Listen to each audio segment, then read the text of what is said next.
पर इस देश में हिंदू राष्ट्र के लिए, हिंदुओं की सुरक्षा के लिए सबसे जरूरी है बीजेपी।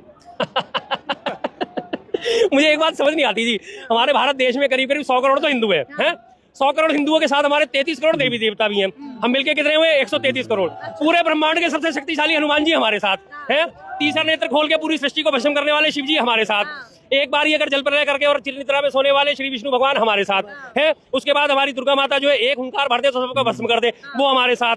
और इतने बड़े बड़े जो है हमारे प्रतापी श्री राम जो एक बाण से पूरा समुद्र सुखा सकते हैं, वो हमारे साथ। और फिर भी हम खतरे में हैं। क्या मजाक है यार, क्या मजाक है। छोड़िए, पूरे विश्व भर में भारत को आत्मनिर्भर बनाने वाले, भारत का डंका बजाने वाले मोदी जी हैं इस वक्त। लेकिन प्रधानमंत्री मोदी को आप लोग गद्दी से कैसे हटाएंगे? ये जो वोट चोर गद्दी छोड़ का नारा दे रहे हैं, आसान है ये? बिल्कुल आसान है जी, देखिए इसमें कोई बड़ी बात नहीं है। अस्सलाम वालेकुम। तो क्या हाल है भाई, आ चुके हैं एक और वीडियो के साथ आपके सामने। तो भाई वीडियो के आखिर तक बने रहना, वीडियो बिल्कुल भी स्किप मत करना। और जिन्होंने अभी तक वीडियो लाइक नहीं करा वो लाइक करें, और जो चैनल पर नया हो सब्सक्राइब कर लो ताकि आने वाली वीडियो आपको मिलती रहे। तो चलिए वीडियो शुरू करते हैं। जनता लाइव देख रहे हैं आप, और मैं हूँ आपके साथ पूजा। इस वक्त हम रामलीला मैदान में हैं और आज यहाँ से कांग्रेस की महारैली जो आप देख सकते हैं, महारैली वाकई में यहाँ जो भीड़ है वो अपने आप में साबित कर रही है कि महारैली इसको क्यों कहा जा रहा था। और वोट चोरी का ये मुद्दा जो राहुल गांधी पुरजोर तरीके से उठा रहे हैं, उसको एक बार फिर दिल्ली से आज वो उठा रहे हैं। मेरे साथ इस वक्त शर्मा जी मौजूद है।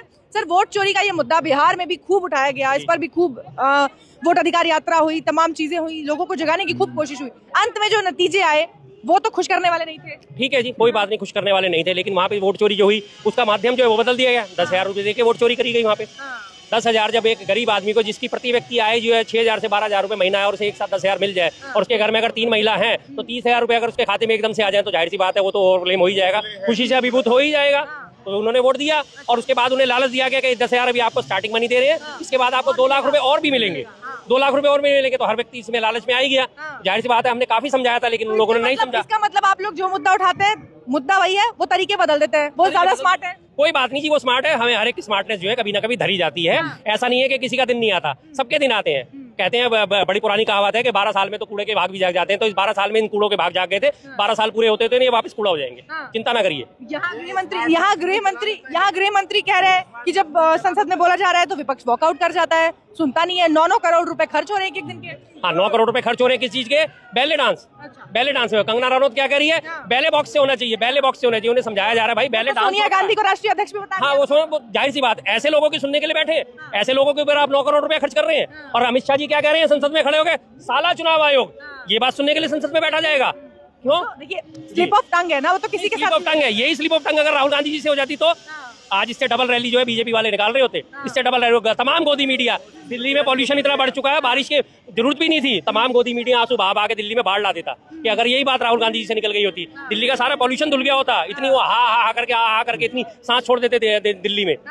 SIR पे इतने सबूत पेश करने के बाद कंगना रनौत कह रही है कि जो महिला कभी यहाँ आई नहीं, उसकी अस्मिता के साथ खिलवाड़ किया जा रहा है, उसका प्लकार्ड दिखाया जा रहा है भरी संसद में। देखिए जी, हमने किसी की अस्मिता का तार करने का या हमने किसी की अस्मिता के साथ खिलवाड़ करने का कोई मादा नहीं है। मादा था वोट चोरी का। मादा दिखाया गया कि देखिए किस तरह से एक ब्राजीलियन मॉडल जो देश में है भी नहीं, उसका फोटो लगा के और उसके बावजूद उसका वोटर ID कार्ड बना दिया गया, और 22 जगह उसका वोट जो है डला है। तो इसमें उसकी अस्मिता कहाँ से आ गई? अस्मिता तो भारतीय लोकतंत्र की ताक पे लग गई। ब्राजील की मॉडल आके यहाँ पे वोट डाल रही है। तो कह रही है कि प्रधानमंत्री दिलों को हैक करते हैं। काहे नहीं मान लेते आप लोग कि प्रधानमंत्री को लोग चाहते हैं? कौन से लोग चाहते हैं प्रधानमंत्री को? कौन से लोग चाहते हैं प्रधानमंत्री को? प्रधानमंत्री को लोग पता है कौन से चाहते हैं? जिन्हें भाड़े के टट्टू कहा जाता है, जिन्हें पहले से पहले बुलाया जाता है, तमाम बार ढोल पीटा जाता है। विदेशों में देखिए लोकप्रियता कितनी है। विदेशों में जब वो वहां उतरते हैं एयरपोर्ट पे, तो वहीं के लोग जो होते हैं उन्हें पैसा देके बुलाया जाता है, और वही लोग मोदी जी कर रहे होते हैं। आपने किसी भी, अब सबसे कहता हूँ मैं, साफ बताइए मुझे अगर मैं कहीं गलत हूँ। तमाम देशों में मोदी जी जाते रहते हैं, लगातार जाते हैं। स्वागत करने कौन आता है वहाँ के? क्या वहाँ के लोकल आते हैं? रशिया में जाते तो क्या रशियन होते हैं? चाइना में जाते तो क्या चाइनीज होते हैं? युगांडा में जाते तो क्या युगांडा के वहाँ के लोकल होते हैं? नहीं होते। होते कौन है एयरपोर्ट? वही। अरे मोदी जी को देख के मैं अभिभूत हो गया, मेरे आंसू नहीं रुक रहे हैं। वही भाड़े के टट्टू हर बार, वही भाड़े के टट्टू हर बार। असलियत जो होती है, असलियत जो होती थी जब नेहरू जी जाते थे। नेहरू जी रशिया गए थे, 20 किलोमीटर की लंबी लाइन उनके रोड के दोनों तरफ लग गई थी उन्हें देखने के लिए, रशियन लोगों की। ब्रिटेन जाते हैं तो ब्रिटेन में जो है तमाम, जब हमारे महात्मा गांधी गए, राजीव गांधी जी गए, और ये तमाम लोग, हमारी इंदिरा गांधी जी गई, तब सारे ब्रिटेन वासी निकल के सड़कों पे खड़े हो गए थे एक झलक पाने के लिए। अब आपको इंदिरा गांधी, राजीव गांधी याद आते हैं, तो उनको भी बार बार नेहरू याद आ जाते हैं। वो कहते हैं वंदे मातरम को बांट के देश को बांट दिया। देश को बांट दिया। देश को बांटने का काम तो आप कर रहे हो आज लगातार, जो हिंदू मुस्लिम कर रहे हो आज लगातार। जो हमारे प्रधानमंत्री कहते हैं 25 करोड़ मुसलमानों की आबादी को कहते हैं पंचर पुत्र, तो ये देश को बांटने का काम आप कर रहे हो, हम कर रहे हो। कांग्रेस के कभी आपने मुंह से सुना कभी मुसलमानों के लिए किसी के लिए कोई बात सुनी? सिख आतंकवाद की शिकार होने के बावजूद भी इंदिरा गांधी जी शिकार हुई, उसके बावजूद भी किसी कांग्रेसी ने किसी सिख को कुछ गलत कहा नहीं कहा। SIR से इतनी तकलीफ है, यहाँ उत्तर प्रदेश में देखिए घुसपैठियों का इलाज करने के लिए पहले ही योगी जी ने ऑर्डर दे दिए हैं कि पहले ही यहाँ पे शेल्टर्स बना दो, पहले ही आप डिटेंशन सेंटर बनाओ। एक ही उदाहरण देता हूँ, उसी का जवाब दे दीजिए। सबसे बड़ी बात नोएडा के रबूपुरा में बैठी है वो सीमा हैदर, वो भी घुसपैठिया है ना, उसका इलाज क्यों नहीं हुआ अभी तक? एक उसका इलाज तो आपसे करा नहीं जा रहा, उसकी आड़ में आप दुनिया भर को दिखा रहे हो कि हमने इलाज कर दिया घुसपैठियों का। और घुसपैठियों का इलाज कर रहे हो तो घुसपैठियों का इलाज ढंग से करो ना, बॉर्डर सिक्योर करो। बॉर्डर सिक्योरिटी की जिम्मेदारी किसकी है? गृह मंत्रालय की। गृह मंत्रालय किसके पास है? अमित शाह जी के पास है। बार बार मुद्दा तो उठाना है उन्होंने, घुसपैठ, लेकिन कितने घुसपैठिए हुए? जब उनसे सवाल पूछा गया बताइए कितने घुसपैठिए मिले बिहार की SIR में, तो वो जवाब नहीं देते। क्यों जवाब नहीं देते? क्योंकि नहीं है, मुद्दा नहीं है। ये नया इंडिया है और ये नया इंडिया धुरंधर जैसी फिल्में बनाता है, और आप देखिए कि उसके जरिए बताता है कि किस तरीके से नया इंडिया काम करना है मोदी जी के नेतृत्व में। देखिए जी, मैं और नया इंडिया पुराने इंडिया के विवाद में तो पड़ता नहीं। मेरे लिए इंडिया महान था, महान है और हमेशा महान रहेगा। हजारों साल की हमारी परंपरा है, मैं तो इसे नया मानता नहीं। मैं तो हजारों साल पुरानी प्राचीन परंपरा को मानता हूँ, भारत देश की, हिंदुस्तान की, इंडिया की, चाहे तीनों नाम आप कुछ भी ले लीजिए, इसमें कोई दिक्कत नहीं। और रही बात वो जो कहते हैं कि धुरंधर जैसी फिल्में, तो ये सिर्फ उन्हीं के दिमाग है जो फिल्मों को सच्चाई मान के चलते हैं। फिल्मों को सच्चाई माना जा सकता है? कभी नहीं माना जाए, वो तो उनमें पहले डिस्क्लेमर होता है, सभी कल्पना, सभी चीजें, घटनाएं और पात्र काल्पनिक है, इनका उनसे मिलना संयोग है, और इस संयोग को काल्पनिकता में जीने वाले लोग तो काल्पनिकता की बातें करेंगे। लेकिन उसमें साफ तौर पे ये दिखाया जा रहा है ना कि देखिए पहले की सरकारों में दम नहीं था, हम पे हमले होते थे, हम खा के बैठ जाते थे। अब मोदी जी 48 के युद्ध में 1947 में हमें आजादी मिली, 47 में हमें आजादी मिली, 48 में कबायली युद्ध हुआ, लगभग 1 साल कबायली युद्ध चला। UN के दखल अंदाज के बाद जो है उसमें युद्ध विराम हुआ, जिसमें हम जीते हुए घोषित करेंगे। उसके बाद फौरन 62 के चीन की युद्ध हुआ। चीन के युद्ध में जब पहले 15 दिन तो हमारे ऊपर दिक्कत रही थी, लेकिन अगले 15 दिन बाद जब हमने बढ़त लेनी शुरू करी चीन के साथ, तो उसके बाद से फिर इंटरनेशनल दखलंदाजी हुई और वो युद्ध विराम कर दिए गए। 65 के युद्ध में हमने पाकिस्तान को जो है सबक सिखाया, उसे धूल चटाई, लाहौर तक जाके तिरंगा लहराया, जीते हम। 71 में पाकिस्तान के 2 टुकड़े करके बांग्लादेश बनाया, पहले की सरकारों में हुआ। और 62 के युद्ध के बाद 68 में चीन ने फिर से एक बार कोशिश करी थी भारत में, सिक्किम के हिस्सों में, नाथुला और लोजियांग पे दर्रे पे। ये वाली हिस्ट्री से किसी को मतलब पढ़ते ना, वो नहीं पढ़ते। 1962 में गोवा जो पुर्तगालों के कब्जे में था उसे आजाद कराया। 1974 में सिक्किम जो था उसे अपने देश में विलय करा, तो ये पहले की सरकारों की थी ना। 71 में 2 टुकड़े करके पाकिस्तान के बांग्लादेश बनाए, पहले की सरकारों में थे ना। 1974 में भारत को 6ठी परमाणु शक्ति संपन्न देश बनाया, ये पहले की सरकारों में हुआ ना। प्रथम मंत्री राकेश शर्मा पहले की सरकार में गया ना, पूरे विश्व में अंतरिक्ष में हमारे भारत का नाम रोशन हुआ। पहले एशियाड खेल भारत में आयोजित हुए पहले की सरकारों में, और दूसरे 82 में जो हुए वो भी भारत में ही हुए। और ये पूर्ववर्ती सरकारों में कितनी गिनती की ना। देश का डंका तो मोदी जी बजा रहे हैं। मोदी जी बिल्कुल, ये बात आपने बिल्कुल सही कही। ये बात आपने बिल्कुल सही कही है कि देश का डंका मोदी जी बजा रहे हैं। अब देश का डंका बज कैसे रहा है? मोदी जी ऑस्ट्रेलिया गए 2022 में, जाके मोदी जी को एक वहां के ऑस्ट्रेलिया के प्रधानमंत्री ने बोल दिया बॉस। ओहो सारा गोदी मीडिया हमारे प्रधानमंत्री को बॉस का। जिस दिन मोदी जी का प्लेन टेक ऑफ हुआ, अगले दिन ऑस्ट्रेलिया ने हमारे 6 राज्यों के स्टूडेंट के वीजा बैन कर दिए। इसे कहते हैं मुंह पे थप्पड़ मारना, 6 राज्यों के स्टूडेंट के। उसके बाद ब्राजील गए, उसमें सम्मेलन में हिस्सा लेने, ब्राजील में इन्हें को रिसीव करने नहीं आया, प्लेन में ही बैठे रहे, पौना घंटा प्लेन में बैठे रहे। उसके बाद वहां खबर पहुंचाई गई साहब किसी ढंग के आदमी को भेजिए जो हमारे कद के हिसाब से हमें रिसीव कर सके। फिर वहां से उनका एक सीनियर कैबिनेट मंत्री आया, वो इन्हें रिसीव करके मत करिए। डंका बज रहा है। पुतिन के साथ दोस्ती तो देखिए। हाँ जी, पुतिन के साथ दोस्ती देखिए। पुतिन जी ने क्या करा, क्या देके गए भारत को, और क्या भारत ने पुतिन जी पतंजलि को बिजनेस देके गए। पतंजलि को बिजनेस देके गए। पतंजलि वही है जिसकी 160 दवाइयां जो है लैब टेस्ट में फेल हो चुकी हैं, जिसका घी लैब टेस्ट में फेल हो चुका है, जिसका शहद लैब टेस्ट में फेल हो चुका है, और उसके बावजूद भी वो फ्रॉड कर रहा है। ये देके गए, वो विदेशों में भेजेंगे। अब वो विदेशों में भेजेंगे और विदेश वाले उन्हें वापस भेजेंगे। विदेश में हमारे यहाँ जैसी सरकार नहीं है, वापस उन्हें उल्टा टांग देंगे, चिंता ना करिए आप। लेकिन प्रधानमंत्री मोदी को वोट चोरी के लिए आप चाहे कितना भी इल्जाम दे दे, चाहे कुछ भी कर ले, पर इस देश में हिंदू राष्ट्र के लिए, हिंदुओं की सुरक्षा के लिए सबसे जरूरी है बीजेपी। मुझे एक बात समझ नहीं आती जी, हमारे भारत देश में करीब 100 करोड़ तो हिंदू है। 100 करोड़ हिंदुओं के साथ हमारे 33 करोड़ देवी देवता भी हैं। हम मिलके कितने हुए? 133 करोड़। पूरे ब्रह्मांड के सबसे शक्तिशाली हनुमान जी हमारे साथ हैं। तीसरा नेत्र खोल के पूरी सृष्टि को भस्म करने वाले शिव जी हमारे साथ। एक बार ही अगर जल प्रलय करके और चिरनिद्रा में सोने वाले श्री विष्णु भगवान हमारे साथ है। उसके बाद हमारी दुर्गा माता जो है एक हुंकार भर दे तो सबको भस्म कर दे, वो हमारे साथ। और इतने बड़े बड़े जो है हमारे प्रतापी श्री राम जो एक बाण से पूरा समुद्र सुखा सकते हैं, वो हमारे साथ। और फिर भी हम खतरे में। क्या मजाक है यार, क्या मजाक है। छोड़िए, पूरे विश्व भर में भारत को आत्मनिर्भर बनाने वाले, भारत का डंका बजाने वाले मोदी जी हैं इस वक्त। लेकिन प्रधानमंत्री मोदी को आप लोग गद्दी से कैसे हटाएंगे? ये जो वोट चोर गद्दी छोड़ का नारा दे रहे हैं, आसान है ये? बिल्कुल आसान है जी। देखिए इसमें कोई बड़ी बात नहीं है। पश्चिम बंगाल में ज्योति बसु करीब 25 साल तक मुख्यमंत्री थे। ममता जी ने आंदोलन करा, ममता जी ने सिंगरौली आंदोलन करा और उसके बाद उन्होंने हटा दिया गद्दी से। बीजू पटनायक जो है वो उड़ीसा में लगातार राज कर रहे थे, वो भी हटे। उनके बेटे नवीन पटनायक थे, वो भी हटे।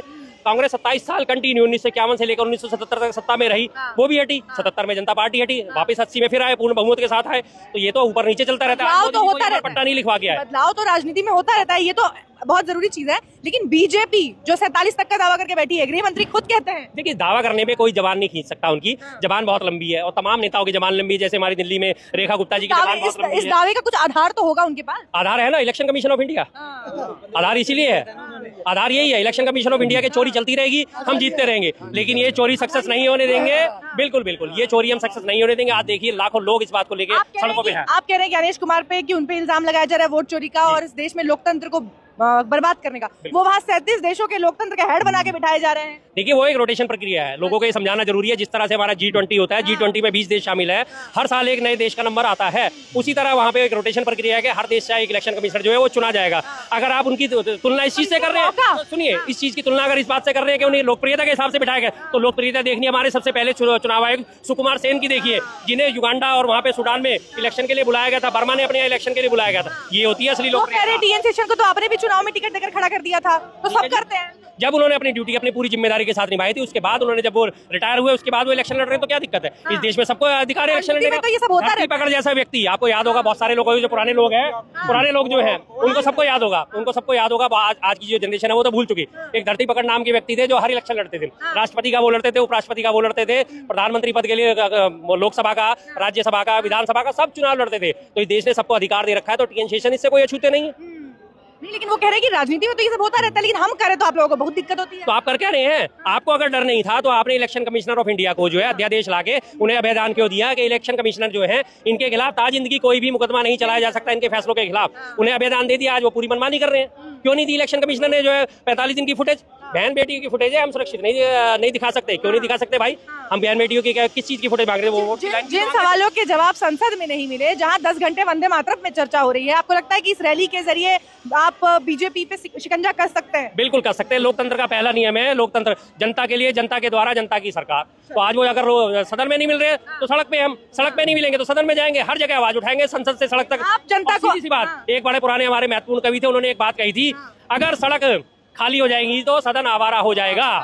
तो इसलिए सड़कों पे उतरना हमेशा जरूरी होता है और ये जरूरी है। लेकिन आज आप लोग यहाँ चाहे कितना भी मोदी जी पर इल्जाम लगा ले धुरंधर, और जितने भी फैक्ट्स आप दे रहे हैं, जनता तो थिएटर्स में बैठ के धुरंधर देख के मोदी जी की वाह कर रही है। कोई करने कितने लोग हैं वाह कर रहे हैं? कितने थे? भारत की 140 करोड़ जनता में से क्या अभी 40 करोड़ लोगों ने देख ली फिल्म? नहीं देखी। 5, 7, 10, 20 करोड़ लोग देख लेंगे, मैंने भी नहीं देखी, हमारे ऐसे हजारों लोगों ने नहीं देखी। और देख के उन्होंने नहीं देखी, नेशनल मीडिया उनको दिखा देगा, दिखा दे, क्या फर्क पड़ता है? ऐसी फिल्में तो कितनी आई, कितनी चलेगी, इनसे क्या फर्क पड़ता है? इनसे कोई दिक्कत होती है? इनसे कुछ नहीं होता। आप मूवी आई थी जवान, जवान की फिल्म का जो है बहिष्कार करा गया था गाने का, भगवा वाले वो उसको लेके, पठान सॉरी, मुझे फिल्में कम देखता हूँ तो मुझे मालूम नहीं है ज्यादा। तो लेकिन उसके बाद जब उसने वो बात बोली कि आप अपना वोट बेचते और ये सब, वो तो लोगों ने नहीं सुनी। क्यों नहीं सुनी? असर पड़ता नहीं पड़ता इन सब चीजों का कुछ नहीं। आज देखे कल निकली, बात खत्म हो जाती है। इसका असर नहीं पड़ेगा, लेकिन इस रैली का असर पड़ेगा। बिल्कुल पड़ेगा। हजारों लोग क्यों आए हैं आज यहाँ पे? पीड़ित है। सवाल ये भी कहा जा रहा है कि अकेले कांग्रेस ये रैली कर रही है, इंडिया अलायंस क्यों नहीं आया? क्या अलायंस में कुछ गड़बड़ है, कुछ फूट है? कोई गड़बड़ नहीं इसमें, नहीं ऐसे इसमें कोई बात नहीं है। सबके अपने अपने हैं, सबके अपने अपने मत हैं, सबके अपने अपनी है। कांग्रेस को मुद्दा अच्छा लगा तो आज उन्होंने उठाया। आने वाले टाइम में हमारा इंडिया गठबंधन भी, बचे कुछ पार्टियां वो भी इस मुद्दे को उठाएंगी, क्योंकि गठबंधन में जितने लोग शामिल है वो जानते हैं कि इस मोदी सरकार को, इस वर्तमान सरकार को, भ्रष्ट सरकार को हटाना बहुत जरूरी है, बहुत जरूरी है। अब ये भीड़ की जब बात हो रही है कि इतने लोग आए हैं, यहाँ से लोग आए, बीजेपी कहती है पैसे देकर आई हुई भीड़ है। एक व्यक्ति से भी पूछ लीजिए, 5 रुपए की 10 रुपए की बोतल भी पानी की खरीद के पी रहा है। सब अपना पैसा खर्च करके आए हैं, सब अपनी अपनी रिक्शाओं में आए हैं, अपनी गाड़ियों में आए हैं, और गाड़ियां नहीं मिली। दिल्ली गेट पे गाड़ियां रोक दी गई है। दिल्ली गेट से यहाँ तक करीब 1.25 किलोमीटर है। सब पैदल आ रहे हैं, छोटे छोटे बच्चे पैदल आ रहे हैं। उन्हें कौन पैसा देके ला रहा है? अगर ये पैसा देके, इतना पैसा कांग्रेस के पास होता तो फिर बिहार चुनाव ना जीत जाती। उनका क्या है, देखो वो हर बार कहते हैं कि देखो जहाँ जीत जाते हैं वहाँ तो नहीं कहते, और जहाँ हार जाते हैं वहाँ रोना रोने लगते हैं। यही रोना मैं उनका कब से समझा रहा हूँ उन्हें। भाई आप सबसे पहले याद करिए, राहुल गांधी जी जो पहली प्रेस कॉन्फ्रेंस हुई थी कर्नाटक के मुद्दे पे हुई थी। कर्नाटक में सरकार कांग्रेस की है। दूसरा उन्होंने मुद्दा उठाया, वहां भी सरकार तेलंगाना में कांग्रेस की सरकार है। उन्होंने तो सबसे पहले अपने घर से रिफॉर्म करना शुरू करा कि हमारे घर में गलती हुई है, हमारा घर में गलत काम हुआ है, तो हम इसे लोगों के सामने लाएं ताकि दोबारा ये काम रिपीट ना हो। आप कैसे कह सकते हैं कि हम जहाँ जीते वहां बात नहीं उठाते? हम तो जहाँ जीते वहीं की बात हमने सबसे पहले उठाई है।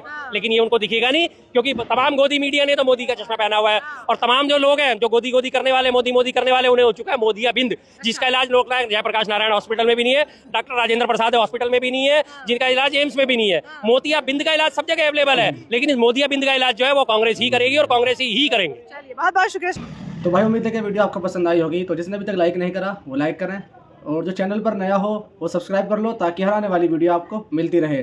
और वीडियो को शेयर करना मत भूलना। तो भाई फिर मिलते हैं कुछ नेक्स्ट वीडियो में। फिलहाल के लिए खुदा हाफिज़।